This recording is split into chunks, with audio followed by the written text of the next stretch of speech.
I'm Matt Landau from VRMB, and this is Unlocked, Season 8, First Mover Status. Today's interview features Graham Donoghue of Sykes Cottages in Europe, who's the largest profitable vacation rental manager that I know in the world. We've interviewed a lot of big players on this podcast, but I've never felt quite so confident that one's experience and confidence and values will resonate with you so smoothly. Graham's voice is also just incredibly soothing. Our interview's a little longer than normal, so break it up into chunks if you need to. We cover topics of hiring and retaining team members, how to wield data to fix problems, the delicate art of both buying and selling a vacation rental company, and nudgies. I love the way Graham pronounces it. This episode's brought to you by Point Central, the leaders in property automation for vacation rentals, and Breezeway, a property care and operations platform that helps your team communicate, coordinate, and verify your detailed craft. As with every episode this season, we're kicking off by asking Graham what first mover status means to him. I guess I've been lucky in my career that I've worked for lots of organizations where we've had the advantage of first mover. So I've seen the power that being first to something can really do in terms of building high quality, sustainable businesses. So I think of it very much about a competitive advantage. There is a negative, when you're number one and you're first, there's always someone who's trying to shoot arrows in your back, because there's a number two typically as well. When I was starting in the vacation rental industry, I bought a boutique vacation rental management fleet in the Republic of Panama in Central America. And we were the only nice place to stay in the entire neighborhood for a good 3 or 4 years. And it gave us this cushion to learn things, of course, on the fly, without losing out to somebody who knew how to do it better. Is that your findings? Is that your experience at a much greater scale?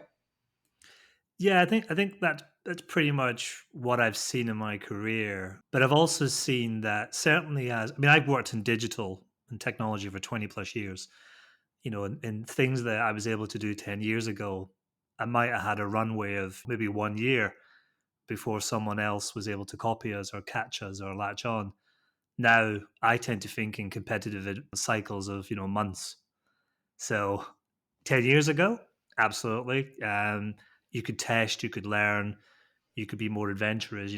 Nowadays I do feel that you've only ever got a relatively short runway because someone else is always looking over your shoulder. And I guess the ability to scale and use technology and leverage data in people and all those things now makes it more challenging.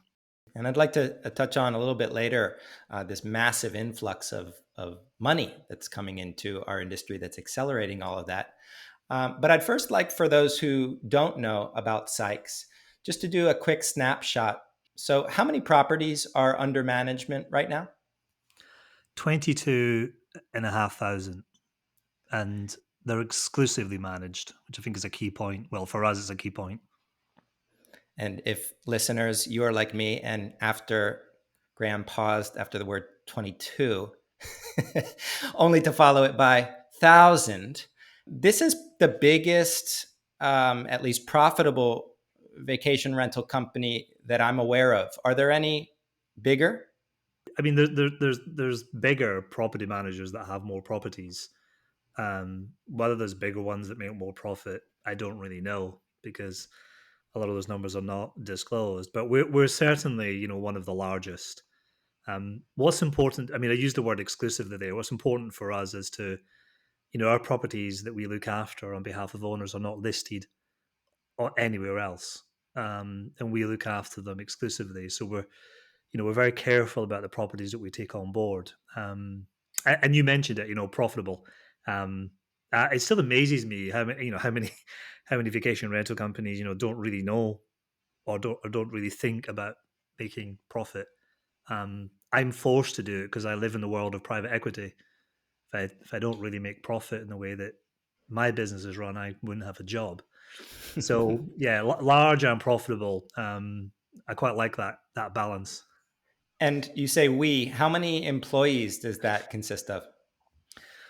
Well, we've gone. So I've been with the business 5 years. So we've gone from 185 to 1,000 employees. Literally just last week, we tipped over 1,000.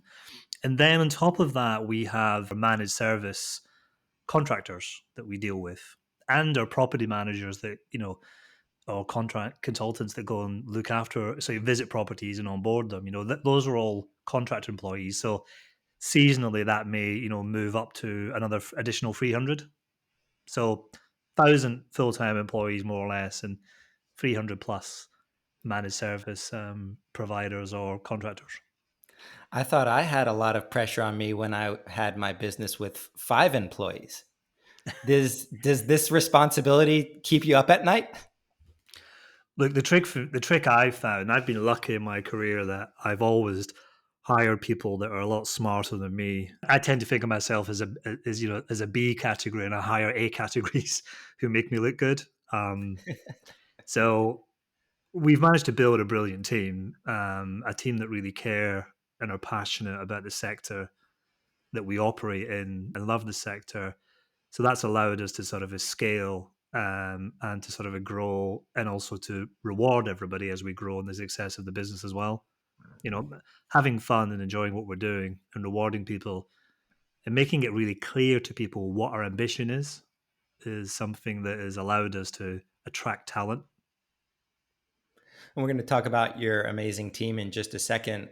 It is something that I have noticed about all of our first mover colleagues is that they invest heavily in their team, almost in ways that don't make sense on paper. But when you look at the overall product, they couldn't do it without this team. But before we get into team, there are these exercises that go into creating a company. And I hear you talking about mission and vision, and how you achieve those things a lot. Can you share kind of your perspective on the connective properties of that exercise, that mapping exercise? I mean, every business I've been involved in, we spend a lot of time really thinking about, what is it we're trying to achieve? What is the vision that we want for the organization, or the compass that we need people to sort of appoint in? And when I first joined this business, it was a great business. We had about 5,000 properties 5 years ago, but it was pretty much doing the same thing constantly. And it hadn't really stopped and reflected and given itself a big, hairy, audacious target to galvanize everybody around. So for me, having clarity of your vision is critically important because it helps you tell stories in your business about what you're trying to achieve. But then anchoring that vision, or as we now call it, purpose, anchoring your purpose with a clarity of mission that is time bound and measurable. So, what is it you want to do by when? That's going to help you achieve your purpose. And then developing key initiatives that will drive it. Folks, I'd just like to draw your attention to something important. This sequence that Graham refers to later in the episode as the house model. A purpose driven by a more specific mission, delivered by specific key initiatives. This forms the shape of a house on this one-page diagram that Graham has allowed us to share in the show notes. It acts as the standards or the compass that drives his company, and as you'll hear, everybody who interacts with it forward. This house model is something that any home runner can use to organize and cut through the noise. And again, if I can use an example for our business, back in 2016 when I joined, we said, well, we want to be the number one provider of UK holidays. And we're really clear that we were selling UK holidays, and it was holidays, and we wanted to be number one. But to do that, we wanted to have 20,000 properties by 2020. We wanted to take 1.5 million people on holiday annually. And then when we then said, well, how are we going to do that? We came up with four clear key ways. The first one was about investing in our brand and building our brand and creating a brand that people trust and want to take, go on holiday with.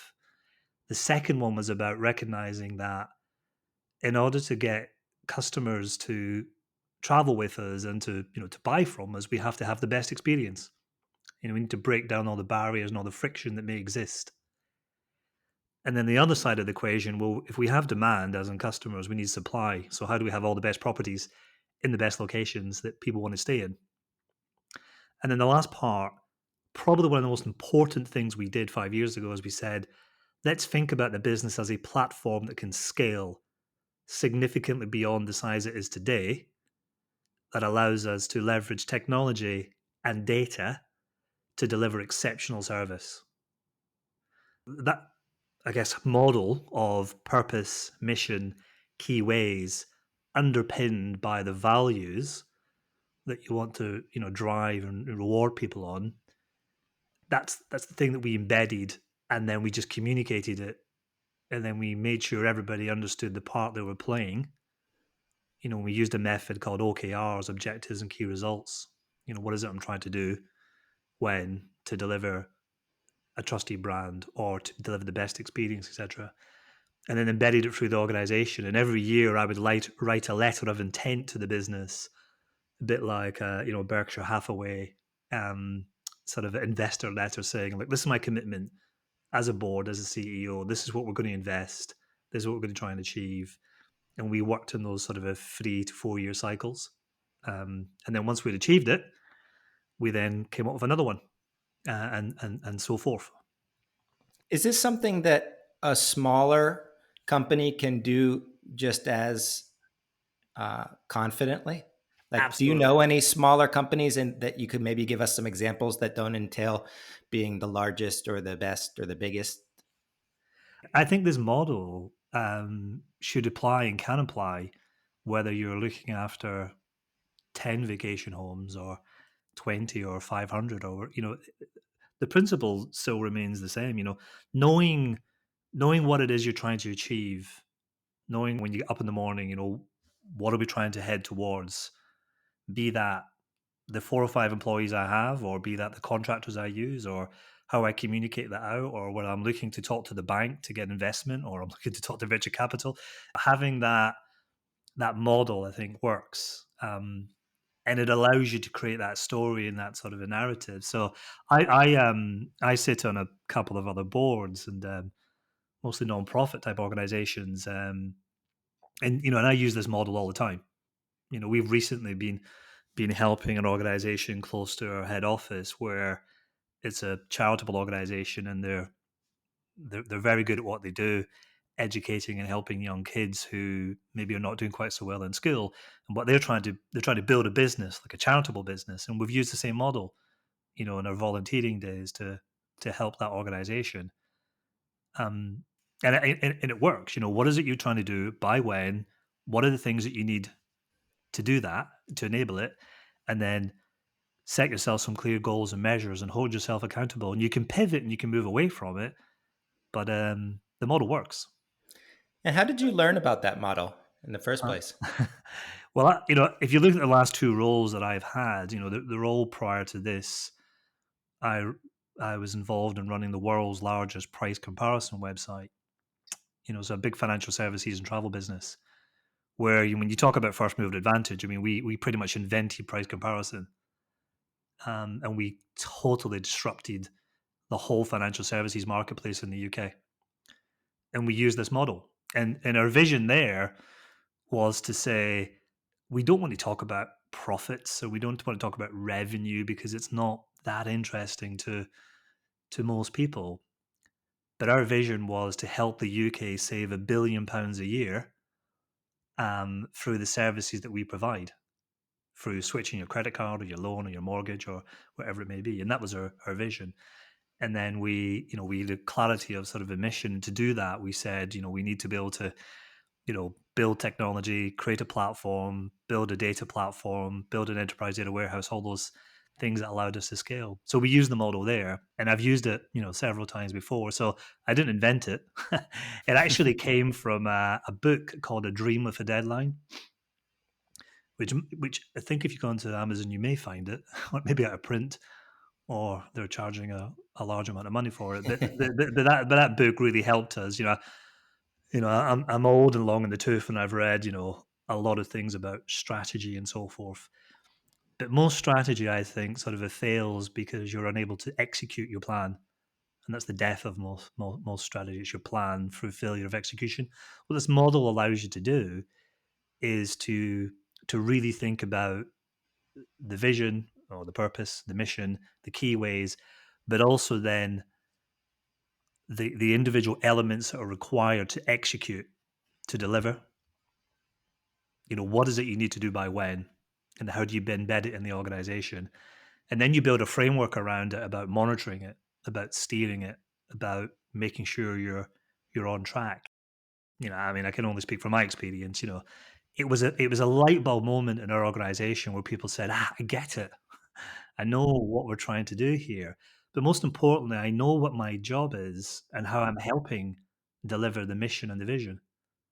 Because, you know, someone who's going into a property to, clean the property on a weekly basis or whatever it may be, what is it they're trying to do? Well, what I'm trying to do is deliver the best experience. Why are you trying to do that? Because, the best experience we have, it means that, more people will go on holiday with us, more people will be able to repeat, and we'll get better service. That helps us deliver our mission of taking, more people on holiday. That helps us deliver our purpose. I'm ready to work for you, by the way, if you're looking for any. You've completely sold me on your mapping. Does this, when you bring on a new team member, does this make things easier for them to see exactly potentially where they fit in, and does it make their livelihoods more gratifying? Yes, because what we do is, when you join our business, your induction is, we drill this into you from day one. So, I'm in my home office now, and my mouse mat I'm looking at right now is that model that I've just explained to you. Over my right shoulder, there's a large poster that has that model on it. My little moleskin notebook to my left has that model on it. So you can't hide. it's Indoctrinated. it is, and it's that old sort of learn, repeat, teach.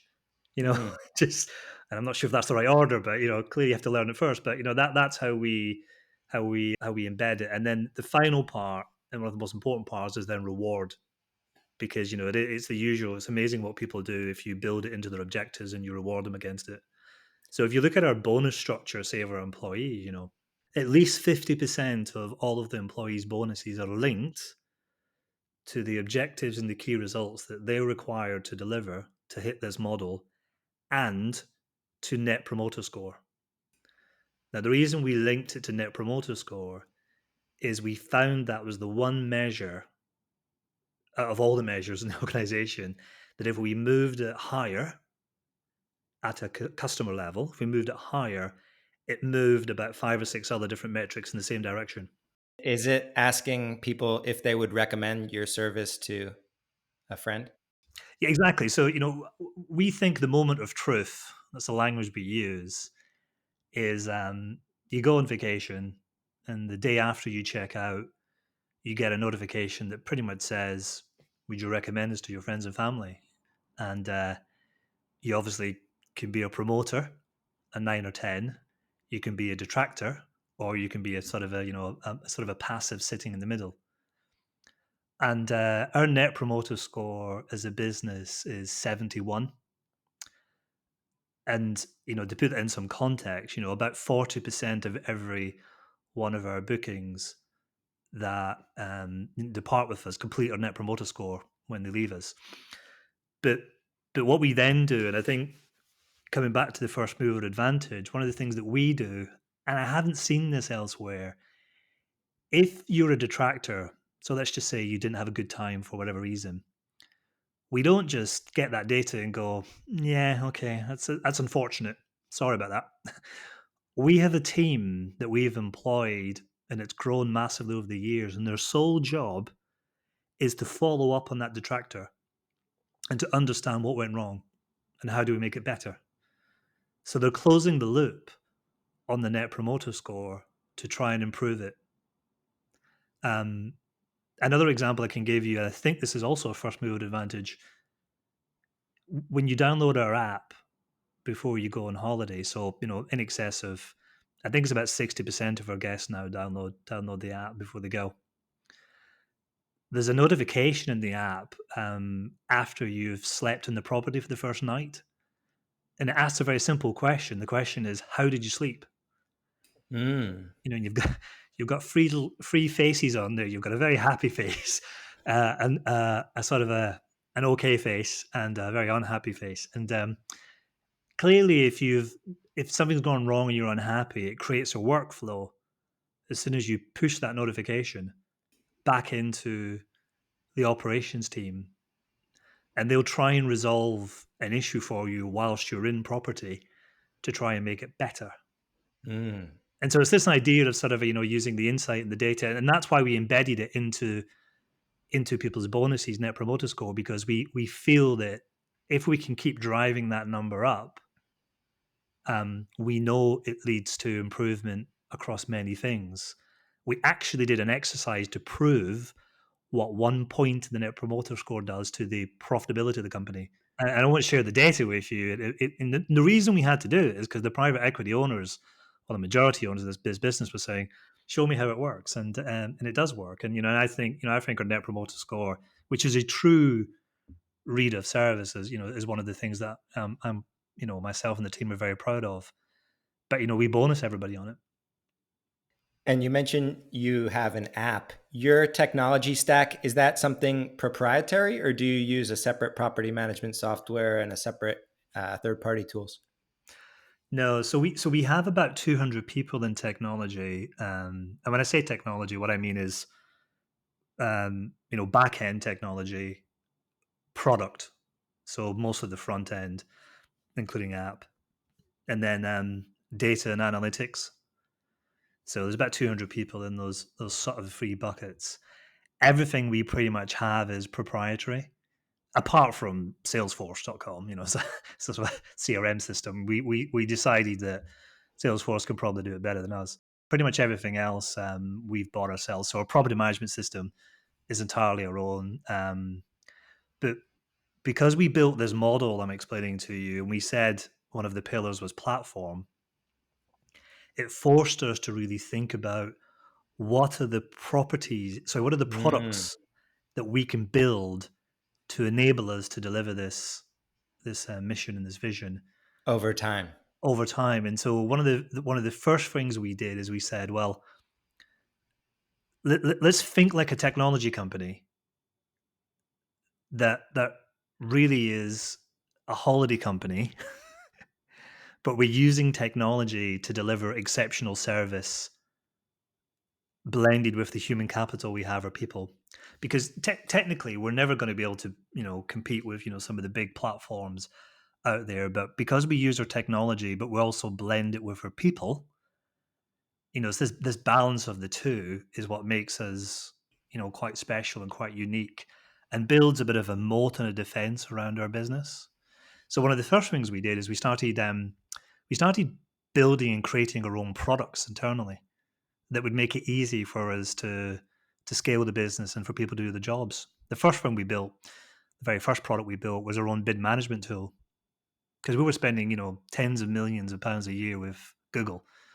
We were using some black box software, and we didn't know, when you bought one keyword, we didn't really know why it was doing what it was doing.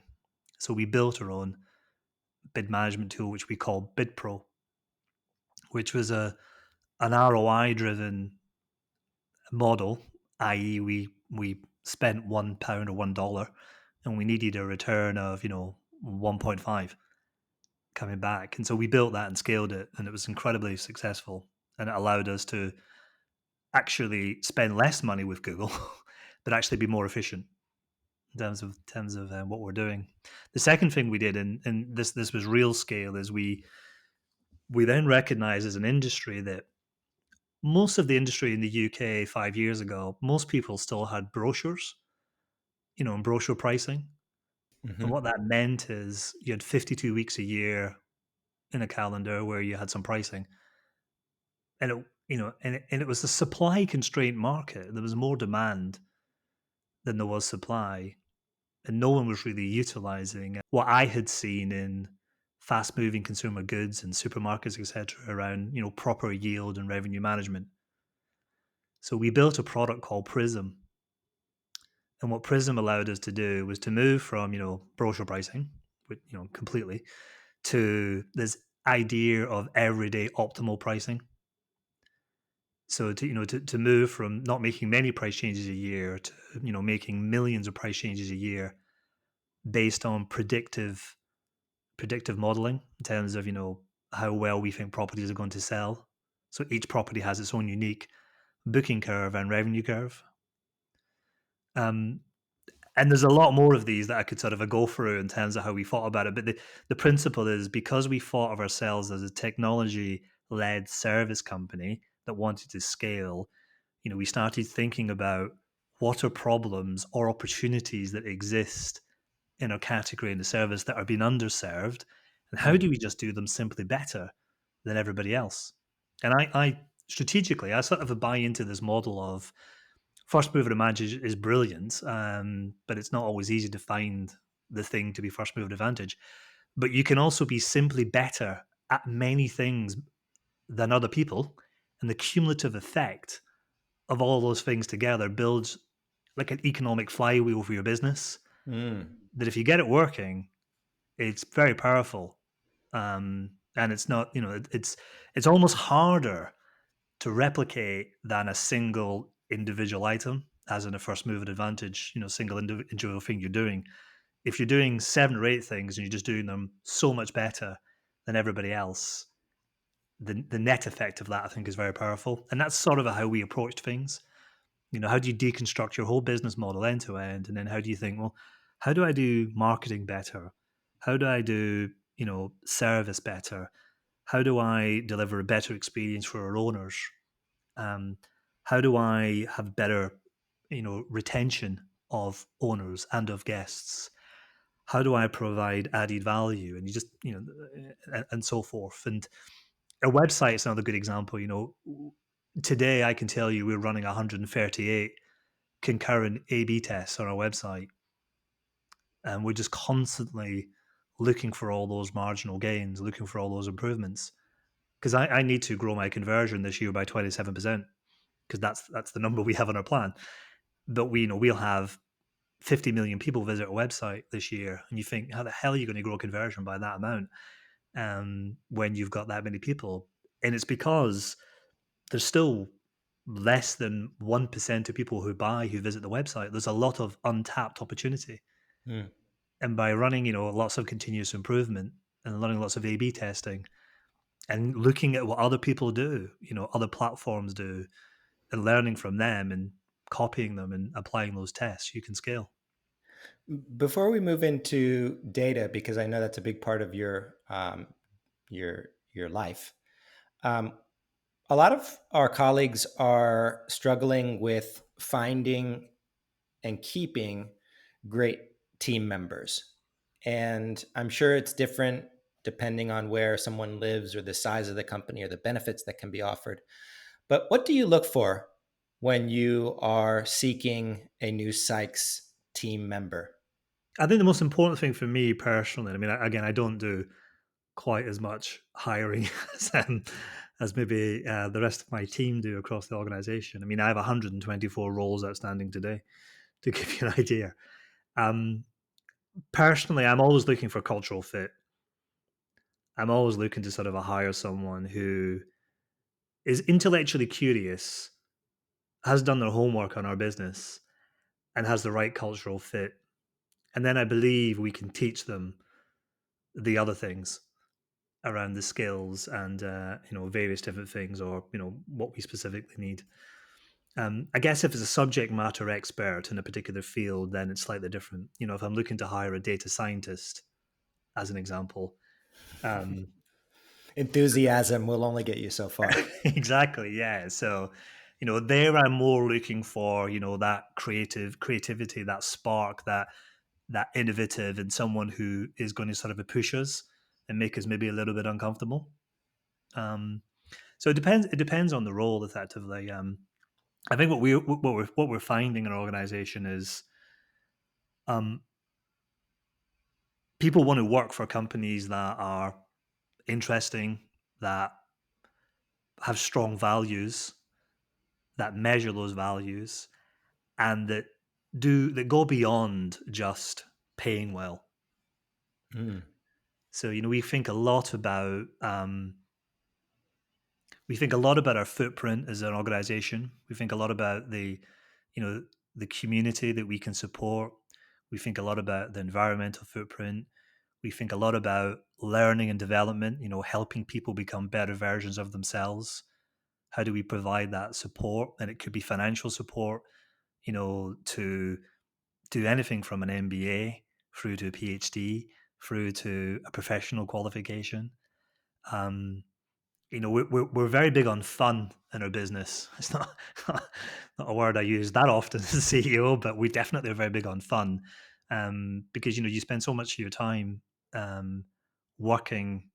With your work colleagues, you want to want to create fun and actually really enjoy it. And the pandemic forced us very quickly into recognizing that it wasn't about big offices with a gym and really good coffee and pastries and beer trolleys on a Friday. And we still do all of that. We still have all of that. But it was also about working on really interesting things, complex problems, challenging problems, giving people the flexibility to work at home or to work in the office. And we're fully hybrid now, and people can work from wherever, whenever, and they sort of alike, as long as the productivity is there and they still check in with their colleagues. Um, so all of that, I think it all probably comes down to cultural fit. Still, someone who's going to work in the organization, fit into the organization, um, and sort of it sounds quite evangelical, but committed to the cause. Sort of gets it, just understands what it is we're trying to achieve. As you'll hear, Graham makes most of his technology in-house. But if you don't, like all of us, thankfully there are tools doing this first mover innovation for us. This episode's brought to you by Point Central. And to go off script for a second, their smart locks and smart thermostats are one of those changes that once you make, you can really never imagine yourself going back. You could never envision running your business any other way. One of the big things we look for with technology in our industry is companies that have existing track records that are being currently used and loved by our leading colleagues. Point Central's smart locks lets you stay aware with an activity log of who enters and who leaves the property, which helps keep track of cleaning and maintenance crews. There are smart thermostats, there are HVAC analytics, water leak detectors. These tools let you gain control of utility bills from wherever you happen to be. If you want to gain first mover status, head over and do a demo at pointcentral.com/VRMB. Okay, let's get on with the show. And I think also inherently everybody wants to be challenged, at least a little bit, not so beyond anything that you're capable of. But I also know you have a unique viewpoint on pairing team members who are maybe not necessarily in the same division in order to innovate. Can you talk about that a little bit? Yeah, we spend a lot of time, building. I mean, this is Spotify sort of started this. I think Spotify started this idea, and it doesn't matter whether it's in technology, product, or finance, or people department, whatever. Bringing different people together and pairing them together and getting them to learn off of each other and building these little tribes and squads and guilds that have this common vision, this common sort of a purpose, and sort of a setting them free. It works very well in technology because you can sort of do pair programming where you got two people sort of together working on one problem, and two minds are often better than one. It works quite well in the data side, where I love our data people, but they're not normally the most commercial people. So the power of having someone who's very data driven, who understands the data and the insight, but then pairing it with a commercial person to help deliver the action. So, I believe in this model of, data, insight, action works incredibly well. Um, and then, just lots of buddying up. We do lots of buddying up effectively from new starters, coming into the business and having sort of the mentors that support them through as well. But it's all this idea. I mean, we call our business a family. I'm sitting here in a hoodie and it's got Sykes Holiday Cottages family on it, because we are a collection of brands and businesses across the whole of sort of the UK, and it's important we sort of you get to know your family and you spend time with your family. Um, you mentioned data, and I think a lot of our listeners are sitting on lots of data. And I'm curious what you would do if you were removing yourself from Sykes and entering into, let's say, a family vacation rental company in a new place. What would you do to take advantage of that data? What would the steps be? I would probably ignore the data to start with. Step number one. Yeah, ignore your data completely. I would go back up a model, Matt. I would think more around, what are the problems that I'm trying to solve, or the opportunities that I need to solve to be a better business or deliver a better service, or to unlock value somewhere. I would start with the problems. Um, then I would try and understand, well, what would need to be true in order for me to try and understand how I answer that question. What do I sort of need, or what would need to be true? And then I would then look at my data and then try to work out, well, can I answer those questions from my data or from someone else's data, to help me. I think too often, people are very data rich and there's lots of data, and you can dive right in and you end up sort of, answering problems that didn't really exist from your Hmm. data, and you can get lost in your data. Because I go back to that principle of, data, insight, sort of action, but it all starts with, what is it I'm trying to achieve? And then how do I sort of, map that down using my data to help me sort of understand? So when I first joined this business and we were doing lots of the A/B testing, lots of the sort of on the website to try and improve conversion, what typically would happen is a product person would have an idea and they would say, I think that if we have larger images on the website, that's going to increase conversion. So that's a hypothesis. So then they would build a test and they would put it live, and then they would, put some traffic through it and then see whether it increases conversion on an A/B test. Um, and that was fine. That was relatively successful for a period of time, but you run out of opportunities there. What we then said is, well, hold on, let's have a question. So the question is, do we think that data will help us improve conversion? So more images or larger images will help us improve conversion. Then we would go and find some data proof points to help us establish that.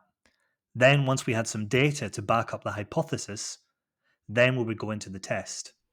And what happened is we actually ended up running far fewer tests.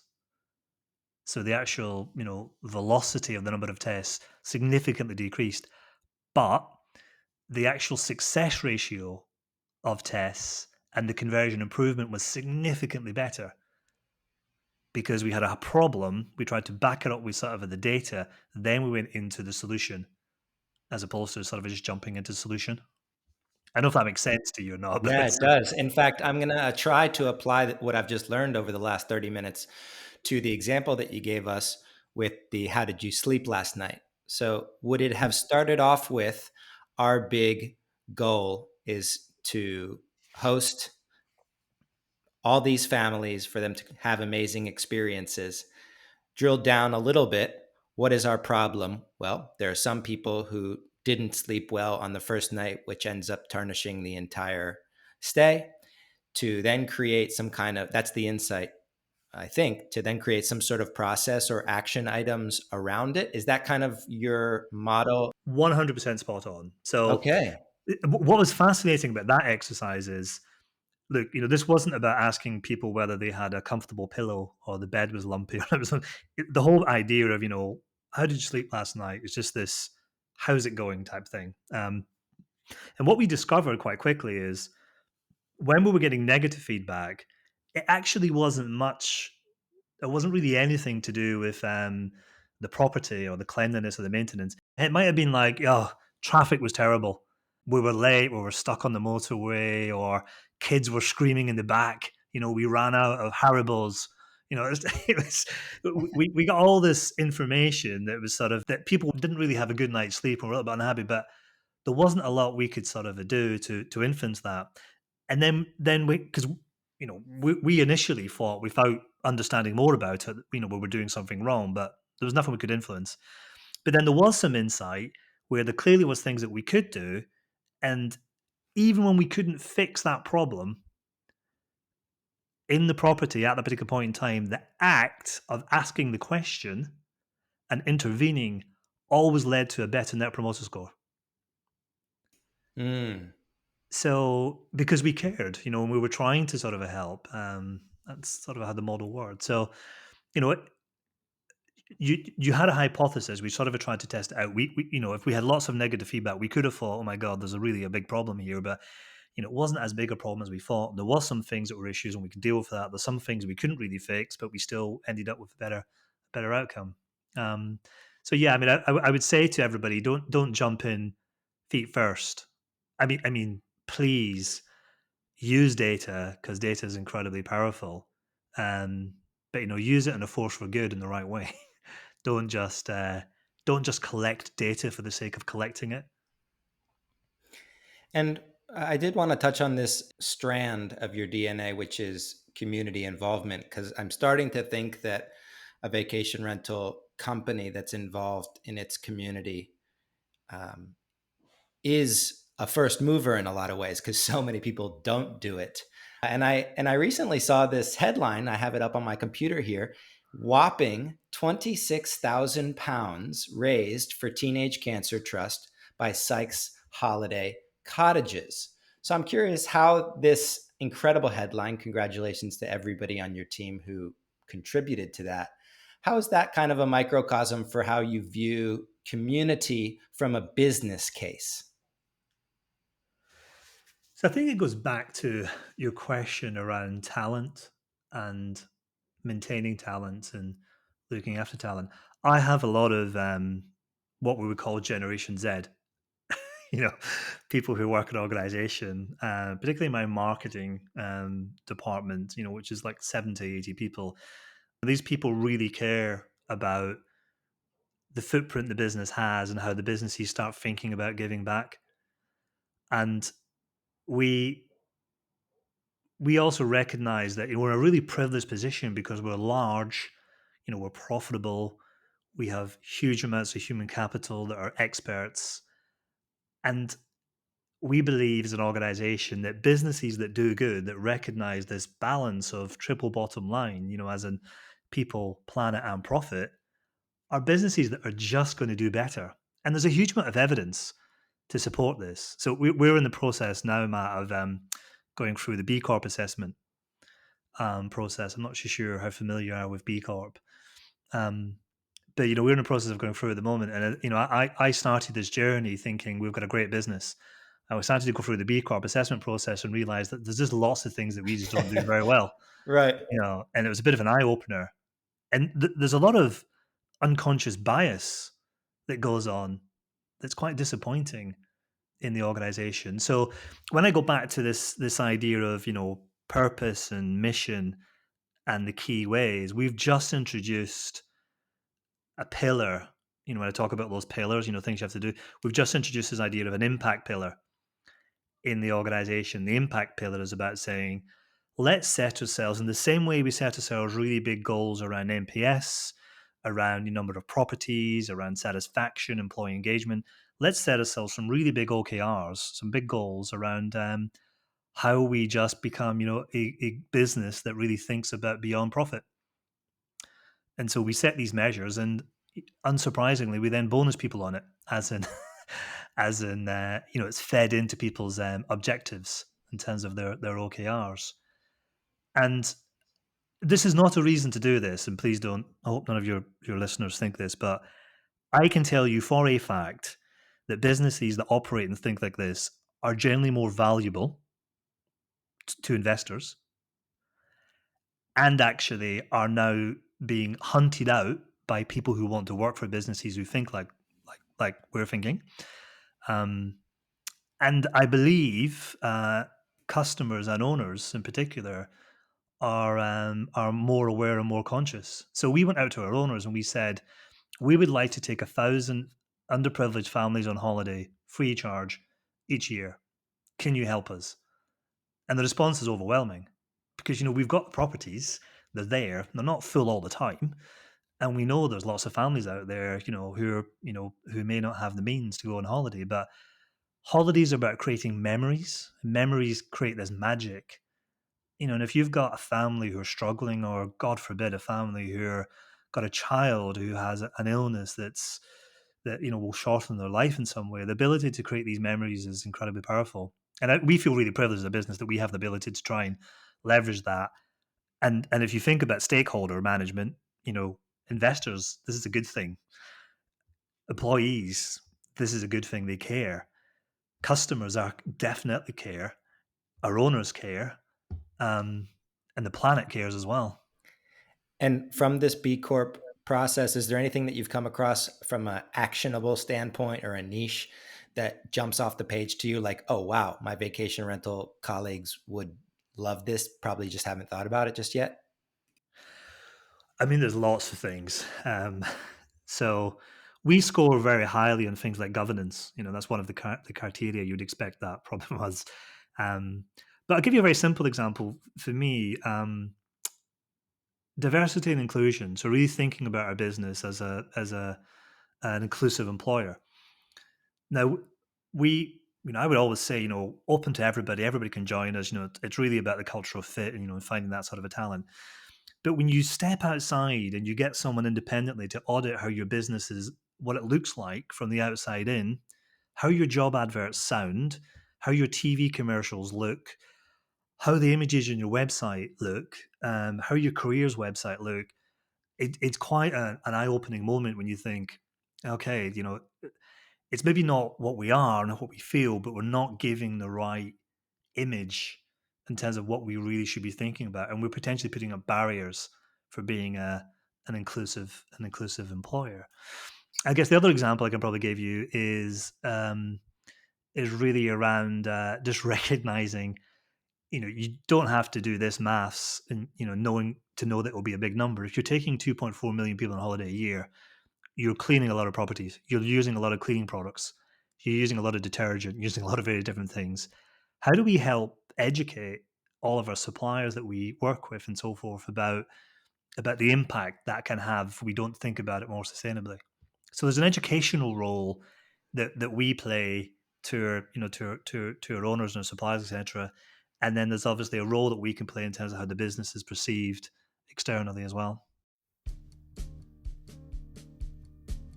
Folks, this season you'll hear me doing little call outs when I think there's a low-hanging first mover opportunity. That is to say, a little space where you can gain an unfair advantage over your competitors. And Graham just pointed out two brilliant ones: more inclusion and better environmental consciousness. These are two areas for growth that so few people that I ever encounter are thinking about. If you're not sure where to start with either of these, or you think maybe you're biased, hire an expert. We have a couple that we recommend here at VRMB to do a consult and identify ways that you can, for instance, better represent the broader traveling public or better reduce your environmental impact. These are statements. They will get you setting the trends as opposed to following them. And like any great leader, Graham believes all of this starts at the top. And I think it's my job, and I think it's the industry's job to think about how we reward, some of that. So if we have an owner, and we haven't done this yet, but it is something we're considering on a roadmap. So I won't try to explain to you how our algorithm works in terms of our search Thank you. results. Yeah, the reason I won't do it is I don't fully understand it. There's a lot of data science in there. There's a lot of big pointy heady people thinking about how that works. But if you're an owner that has a footprint and really thinks about that footprint and the impact and is consciously investing in your property to reduce the environmental footprint it has, shouldn't we be rewarding the way that property is presented Mm. within the results, within the algorithm? Um, so I think there's some advantages that we can sort of leverage in the way that we think about properties to support owners. Because another simple example I can give you, we're working with national suppliers around the UK to help subsidize and potentially co-fund electric vehicle chargers on our properties. It's becoming more and more a search criteria that owners are sort of hunting out. What type of it used to be, how good's the Wi-Fi? Now does it have an EV charger in the property, and what type of EV charger in the property? The typical cost of an EV charger in a property in the UK is between 500 and 700 pounds. Well, instead of us getting some kickback with some national supplier, how do we just help co-fund that and co-invest with the owner to to provide that service to help encourage more people, as inevitably will happen, there's more people buying electric vehicles.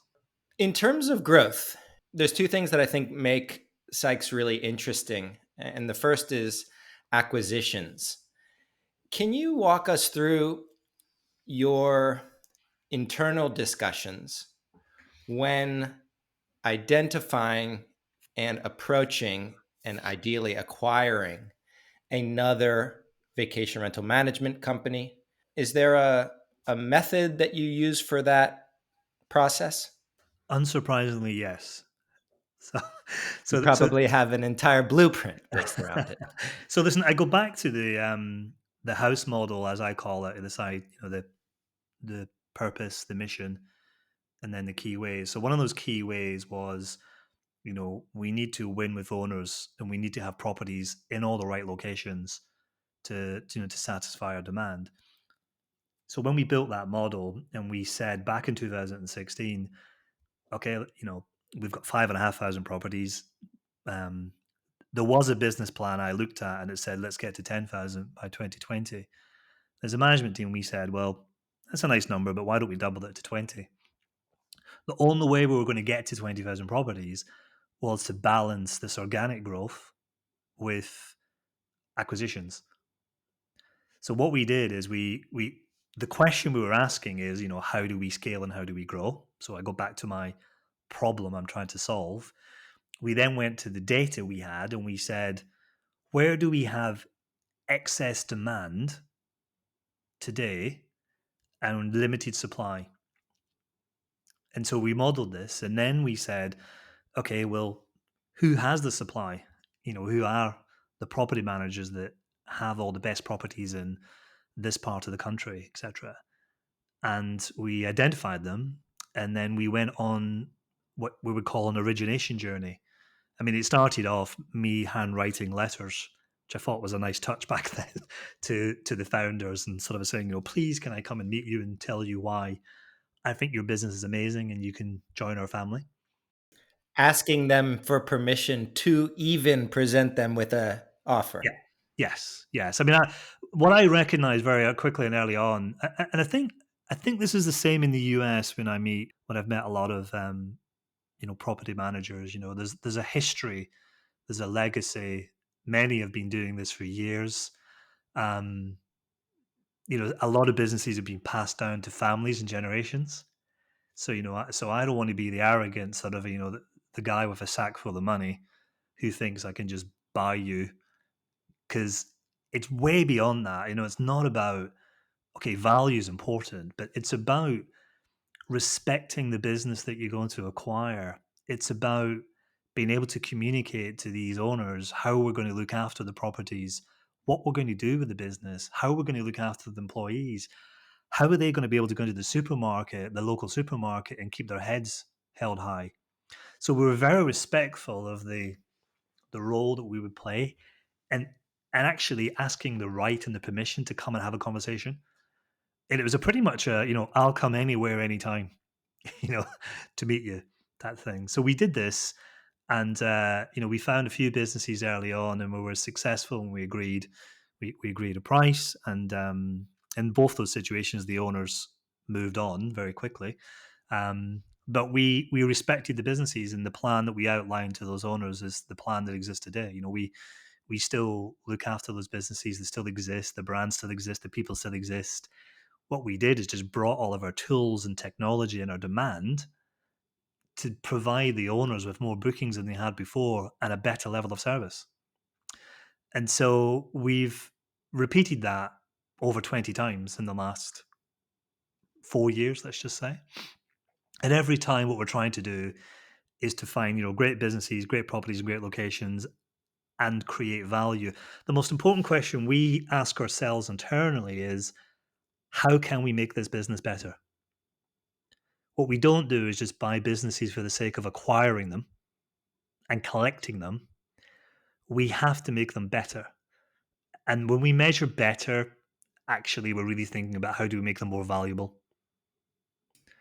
Because if you're buying a business for a multiple of its profit, let's just say, which is typically what we do in the UK, you need to be able to show within a 12-month period how you're going to make that more valuable. Because the more you can do that, the more valuable you become as a business, the more you can use your low cost debt or capital you have to repeat. Do you watch Vacasa at all? Yeah, no, I'm very familiar with Vicasa from the early days of when I joined the organization, and I guess the number of acquisitions that the team have made over a number of years, and clearly a very different approach. I don't know the model well enough. I've had limited interactions with the team there, but it seemed to be more of a collection, more of a strategy of collect lots and lots of sort of businesses and scale and grow really fast, and we'll figure it out, in terms of how we build the efficiencies, and we get a road to profitability. I think the models. I think the about before we acquired our business in New Zealand, which was about 3 years ago, was it? I was looking to possibly acquire a business in the US. The thing that struck me about the US market, it really struck me about the US markets, is I struggled to find businesses that I could value based on profit. Um, Most businesses want to be valued based on revenue or the revenue growth, and it didn't compute with our model. I'm not saying it's right or wrong; it was just a very different model. I also struggled to find businesses that actually understood how they make money and the end to end, i.e., cost of acquisition, etc. Because the models seem to be very different in the US in terms of utilizing some of the platforms to acquire customers, and then focusing much more on the sort of a managed service and the sort of the end piece, and then commissions and sort of a service fee. So quite a different sort of a model. So very aware, and I think if I was running Vicasa now, and obviously I'm now beholding to investors through my SPAC vehicle, I would be trying to work out, well, what does the road to profitability look like? How do I get there? I would like to talk briefly about private equity, which is flowing into our industry. You're part of that, Yeah. but you seem to have a different approach than the conventional private equity models that we are at least familiar with here in North America. Is there anything that you observe from that dual position that you've got that the private equity doesn't seem to really fully understand about our cottage industry? I mean, I'm not an expert in private equity. I've been around a few, and obviously been very good to me, and we've been very successful. I think the thing I'd say about the private equity, particularly in Europe, is they're much more focused on profit over continuous sort of a high level growth. I mean, they want both, to be fair, profit and sort of a revenue sort of a growth. But the thing I learned quite quickly is, private equity people are not operators. They don't know how to run businesses. And you got to make sure you don't think of them as the people who run your business and you end up giving them control. These people are smart and they understand how to raise money. They understand how to, create debt. They understand how to think about value creation stories. And, they sit on boards and they've seen many different things, um, but they're not operators. And so, we've always been quite clear that we run the business and the private equity people, our job is to, and we have a responsibility to provide a return to our private equity shareholders. And the way we do that is we think about value creation very early on in our cycle. Um, but my experience has been very positive because I think we've been fast growing, very profitable, and nothing's really got broken. And so they haven't really got in the way. I mean, I sit on the board, or sorry, I work with as an advisory member, founding member of an organization called Pep Talks, which is like a private equity sort of a forum for lots of people who are either in private equity or thinking about it. And I hear all sorts of different horror stories about how it behaves. So I'm not experienced enough to be able to give you lots and lots of different examples. I know it works for us, but I think I would always say, remember, there's a lot of money out there. A lot of people have a lot of money. There's a lot of liquidity. There's trillions and trillions of dollars in bank accounts that need to be deployed. There's a scarcity of high quality businesses. And remember, ultimately, that you run the business. That's how we think. You run the business. You run the operationally complex business, and you do it well. This episode is brought to you by Breezeway, and you're naturally using tools to run your business. There's no better microcosm of this crossroads than Breezeway, which is a property care and operations tool. It's also pretty much the most word of mouth recommended tool that our owner and manager listeners rave about always. Think about intelligent task scheduling, real-time work coordination between your employees, guest messaging, supplies management, owner reporting.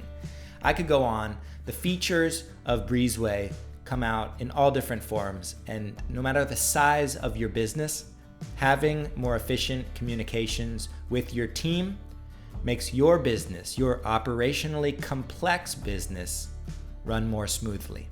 Breezeway is currently helping thousands of our colleagues increase their operational efficiency and eliminate hours of manual work, which ultimately results in boosted service revenue and, of course, nice reviews from guests who had wonderful experiences.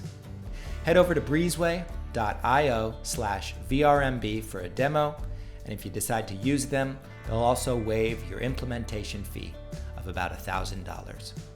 Let's get back to the show. And what kind of scenarios could then play out if it is all about scale and it's not so much about on the ground quality operations? If the experience or the memories that, as you put it, of our guests are being compromised, or let's even say the service that we're offering to our homeowners, if that's not a front and center priority for private equity that's coming in, what could play out in your mind? I mean, ultimately, value destruction. I think businesses, you can't just keep. I don't think anyway. You can keep just focusing on growth, growth, growth, and not think about operational efficiencies. Think about the service you're doing, and make sure that you're thinking about all stakeholders, not just the ones that are interested in the profit. If you do that, in my experience, and I've seen it, if you want to call it venture capital or private equity, or there's a lot of different names out there. I've seen it, in many years where you can survive for so long, but eventually you got found out and your business destroys value, and you don't really have a business anymore. Value destruction. Never heard that phrase. Yeah, I I mean, get. the whole purpose of private equity, principally, they give you money, and private equity obviously different from venture capital in the sense of venture capital guys are playing lots of different bets. I'll play 100 bets, and I'm looking for the really big one. The private equity in Europe anyway, typically these funds are betting on, depending on the size of the fund, betting on 20 to 30 pretty good high quality businesses, and they need a large proportion of those businesses to do well to get the return. And they're typically looking for a two times, I mean, depending on the size of the fund, looking for a 2 to 3 times return within a 4 to 5 year period. So I think most, certainly in Europe anyway, private equity is quite aligned to management because and they incentivize management incredibly well to be aligned. It's quite a privileged opportunity, to have the ability to to buy in and be rewarded, jointly on the scale. So as the business is growing, so you're actually aligned in terms of the way that you're sort of thinking and what you're trying to ultimately achieve as a management team. But the value creation over value destruction, I think is really where most of the mindset is. And private equity can be ruthless as well because if you are destroying value, they don't think twice about changing out management. Mm. I would like to touch on that last point of the privileges, because most people who are listening to this are not working with private equity in any way. Maybe one day they may consider selling to private equity. But I'm curious, what are the advantages for you as a leader that this kind of private equity model forces you into that some of our listeners could maybe borrow as small business owners? So I think the first thing, and look, I think like this, regardless of it being private equity or not. But I think private equity does force you down this way. So I think the first thing is what I call sort of a high discipline, low ceremony. So a highly disciplined business about the way that you think about it, the way that it's run, the governance, the reporting framework, the rigor, all of that private equity expect, and it forces you through it. The other key advantage is, depending how the private equity player wants to run, is when you go into a board meeting, trust me when I say you don't wing it. You don't want to sort of not be prepared. So I think if you're well run, you shouldn't have this problem. But I think it does force you to make sure you think of all different angles, and you also it forces you to think about long term and to think about value creation quite early on. I think many businesses fail because, and many large or many boards fail because they're always thinking about today, tomorrow, next week, even 6 months time. I think private equity, and I have to I have to think in these 10 year cycles. And the reason you have to do it is because your current private equity investor probably is going to find a new investor in 5 years time, but then that new investor, what's their story for 5 years from then? So you're thinking in this sort of a 10-year cycle, and you have to work your way back. So I think that's quite healthy for businesses to, to push themselves and say, let's do a pre-mortem, not a post-mortem, a pre-mortem on a business, and we're in 2032. What does it look like? What went well? And it forces you through that quite early on, so you can take you can take sort of action. I think what it also does is it private equity, certainly for us anyway.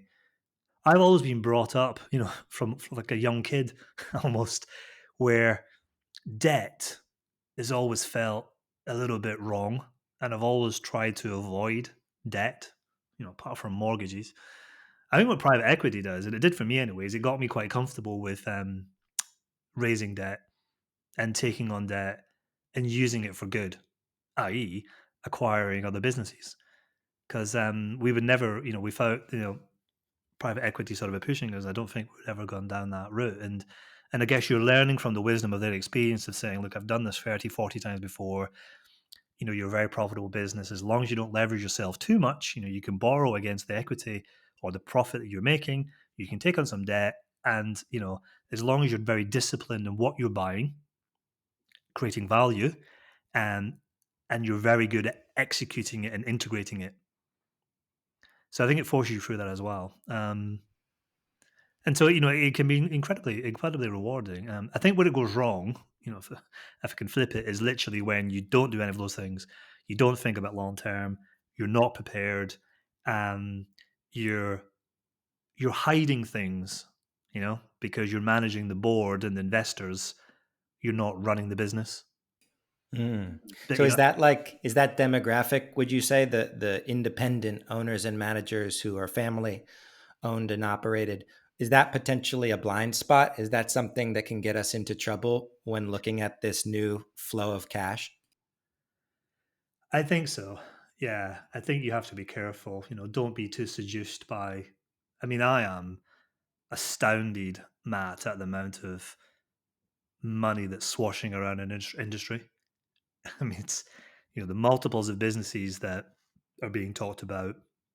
Um, I think Airbnb, interestingly, has helped us as an industry because I think we've now got on the radar of many of the large, or a lot of the large private equity organizations globally, because they're looking at Airbnb as a model. Now, I know we're all different, but we've proved that we're quite a resilient category. We survived coronavirus quite well. It's a high growth category. You've got this nice balance of sort of people deploying their capital into buying homes and owning homes and then getting a yield and renting it out, and people enjoying that. We're seeing in the UK the growth of new people coming into our category and new properties is as high as it's ever been. So I think Airbnb has helped with that because there's a lot more transparent sort of a data through the reporting being issued, then a lot of the private equity and the funds and the money managers effectively, or the mutual funds above it are seeing this and saying, that's an interesting category. And the thing that is true about our industry is it's super fragmented. You look at the fragmentation across vacation rental property managers, let's just say globally. I mean, I'm sitting here with 22,000 properties. I think we're the fifth largest in the world. But what is, I mean, there's at least 20 million properties in vacation rental globally. That is interesting to large private equity houses who may be interested in consolidating and doing what is termed as a buying build strategy. Hmm. I'd like to kind of wind this down with a question that is very close to the ground, something that is very close to everybody who listens to this podcast heart, and it's direct bookings. Yeah. Using these large platforms that are so powerful, that are giving an independent owner or manager unprecedented reach that was never imaginable before. Is there any big lessons that you've learned, ideally actionable tips about driving a direct booking strategy that you don't have to have 22,000 properties to implement? I mean, I was very surprised when Simon Lehman, who I think Simon helped us many years ago understand globally, how many vacation rental players out there have, X percentage of the bookings coming direct. And I was really surprised at how few businesses had high volumes direct bookings as we do in the UK, which is, about 85% of our bookings come direct. So, the lessons, I guess, it's difficult because I think markets are very different. I think the way that consumers search and behave are different across different geographies. I didn't really appreciate that a number of years ago. Now I recognize that it's not quite as straightforward as saying, why don't you have a direct booking strategy? Why have you only got, 10% of your bookings coming direct? Um, so I think the things I would do as, first of all, collect data. It goes without saying. And the reason you're collecting it is the more you know about your customers, the more you can collect. Now, you might not be able to collect the data because they've booked on a platform, but you might have an opportunity to collect that data when they're, by giving them an app or when they're in the property, then using that data to be able to talk to them and promote to them, depending on the marketing services permissions that you're allowed to have. I won't get into the weeds there. um, using nudgies. So we have about 45% of our customers that rebook with us. So, and they all have a different sort of a lifetime value to them and a different value amount. And we're quite sophisticated at working out how do we get people to move from one platform to another platform by providing nudgies or vouchers or incentives to come back to us.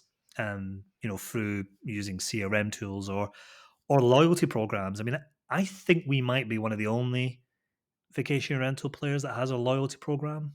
I might be wrong, but we have a loyalty program. We have different categories. You can redeem different awards. You can exchange your awards for cuddly toys, or you can get cash off your booking, etc. So I think that's important. The other thing I would say is really think about how the content that you create, how accessible that content is made to the crawlers, to Google, um, and how you can really try to leverage, your visibility so that you do have a relatively strong footprint. Because whilst organic search, if we call it that, still exists, and there's a question about will it exist in the future? I don't know. It's still a big opportunity out there because not everybody buys from the paid listings, and not everybody does just go direct to Airbnb or VRBO or one of the other big sort of platforms. So we employ, about 30 people, and we have people writing lots of content constantly that's really accessible for the search engines. We have people, really fixating on outreach campaigns and really targeting all the best links that we can sort of work with and support. And then we have a lot of focus on technical SEO, really trying to drive up that quality score, particularly in sort of the likes of Google as well. Now, the thing I will say is what we do find in Europe or in the UK anyway, there's such a long tail of keywords. It's quite easy for us to do that. We do a lot of radio activity. Surprisingly, that works incredibly well. And, you can get quite sophisticated at radio activity, particularly digital radio, where you can be quite surgically targeting different little pockets of different demographics. And it's quite low cost. If you do it for a relatively long period of time, like say 3 months or so, it sort of does stick and it creates a presence as well. We do a lot of work with a lot of the big real estate agents, working with them, incentivizing them heavily to provide us with new properties and to recommend us to customers as well. Sort of the list sort of goes on, but I do recognize that certainly if we look at UK, Europe, and say the US, the markets are different. Um, what I was always very afraid of is using a platform to deliver volume that could deliver more profit for us, but I could end up disintermediating my whole business, and I'm beholding to an Airbnb. So we don't use Airbnb really at all, apart from when an owner asks us. Occasionally we'll use them, and then when I think about Booking.com, which is the other big one in Europe, we only use them for certain product at certain time of the year to sort of fill the gaps. I would just like to say that I really like the way you pronounce nudgies. Just wrote Yeah. that down. Yeah. Final question, Graham, and this has been really enlightening for me. If you were to leave Sykes and join me and go into a new vacation rental management model or Yep. destination or opportunity, what comes to mind as your first instinct? I'm going to tell you, you're going to take my idea, Matt. I don't know if I can. Sorry. And now Um, so does everybody else who's listening. damn. No, I'll be very straight with you. I think there is a massive opportunity in our category to, if you think about, what we sort of do, we've got customers on one side, and then we've got sort of, properties or owners on the other side. And I think in most cases globally, the supply is really the key here. There's a lot of demand out there, and we can turn on a tap, and we can turn off a tap, and all that. But having those great properties, I think there's an opportunity to build a marketplace business that really brings supply into the market that doesn't currently exist as a vacation rental home, but is a perfect vacation rental home for individuals who have quite a lot of capital, who like the idea of owning a vacation rental home, but don't really know where to start. So this idea of building this sort of a marketplace. So Again, I don't know what it's like where you are, but we have a lot of these big platforms in the UK and in Europe that aggregate together every single home that's available to purchase. Um, Now, I can tell you today all the best locations in the UK to buy a holiday home. I can tell you how well we will fill those holiday homes. I can tell you the revenue, the yield. I can tell you what it will cost to clean it. Um, and literally, I can produce you a letter for the bank as a mortgage company, and typically, everything you need. But it's all quite difficult, and it's all a bit disparate, and it's all a little bit all over the place. So, how do you bring all that sort of it together as a nice, neat service where you're facilitating, your demand, your supply, bringing in new supply, people who are thinking of buying, people who are wanting, more than 1% return from the capital sitting in the bank, but still like the idea of, owning and looking after a holiday home. And as far as I'm aware, nobody does it. Nobody does it well. I think you've got different businesses who have different models, but I don't think anybody is really bringing it together that says, look, I have a 90% sort of, confidence level that this is going to do exactly what it says on the tin. And the reason why I think it's quite interesting, I'll give you a very quick example about first mover advantage in my previous business. If you apply for a loan in the UK, a credit card or a secure loan, at least 50% of the time, when people apply, they were declined. It's like a really inefficient model. But it's because banks typically advertise these headline rates, these APR rates that are attractive. So what we said in our last business is said, let's build a model to disrupt the whole industry to only present credit cards or loans to people where we know they're going to be accepted for it, or at least 9 out of 10 chance of being accepted for it. And to do that, what we needed to do was to understand all the risk profiles and all the scorecards and all the underwriting criteria of all the banks. Now you can imagine that was quite difficult, but we found a way of doing it via a third-party organization, via an independently audited by Deloitte's, framework, and it disrupted industry. And the banks all liked it because people were applying and they were successful. Consumers loved it because they were only applying for things they knew they were not going to be accepted for. And actually, that is now one of the de facto ways that pretty much all the banks now operate on their own websites. And we sort of have built that within the last company I sort of worked for because we made it easy, we made it simple, and we broke down the barrier and we brought the meeting of minds of these solutions together in a nice little neat package.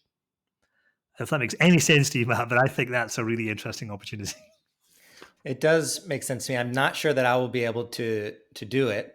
I have some plans this weekend, but what I actually heard between the lines, and I think resonates with everybody, is it ultimately boils down to a subject matter expertise, an individual or an organization that understands the business and its nuances. The weirder the industry, the more important this is. Who understands those little pieces, that is the intellectual property that unlocks it all. Yeah, no, I agree. I mean, it's and we operate in an industry of tens of thousands of people, and we're all experts, but we've got all of our knowledge in our heads, and a lot of it's come from our wisdom of our experience, and there's a lot of friction still in the processes. How do you democratize that and bring it down and build it into a business model that that adds value where it's just easy, it just makes sense.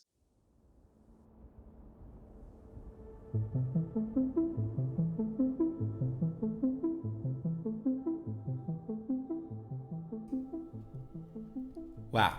I feel like I just got a little bit, or actually a lot, smarter over the last hour and a half, and I hope that you learned something valuable too. My big takeaway from our interview with Graham is that our generation of vacation rental owners and managers is experiencing an alignment of stars that's unlike any other, maybe in the history of hospitality. And one big part of first mover status, no matter if you've got one property or 20,000, is getting more serious with your intentions, more formal in some instances, not to dilute our limited edition brands, but to bolster them deep into the ground of our companies like pillars or foundations, atop which we then build our house.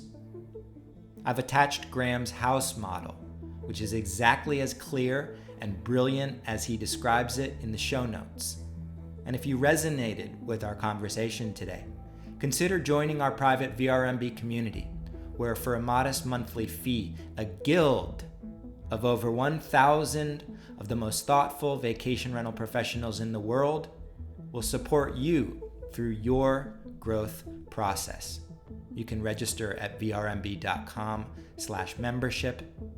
And from Michelle Ruber in the last episode, our community whisperer, to Graham today with more than 20,000 properties, I want to fully flex the magic of our home runners of our industry with a teaser from next week's episode. Megan Carda of Lifestyle Properties. I look back, and first mover status for me means taking a risk and believing in yourself, because those were the first two biggest steps that it took. I was, working in the industry just in hotels before this and in resorts, and always had a dream of doing something for myself. And when the opportunity started to arise, it was paying attention to that need and taking that leap of faith. Make sure you're subscribed to receive new episodes. Until next time.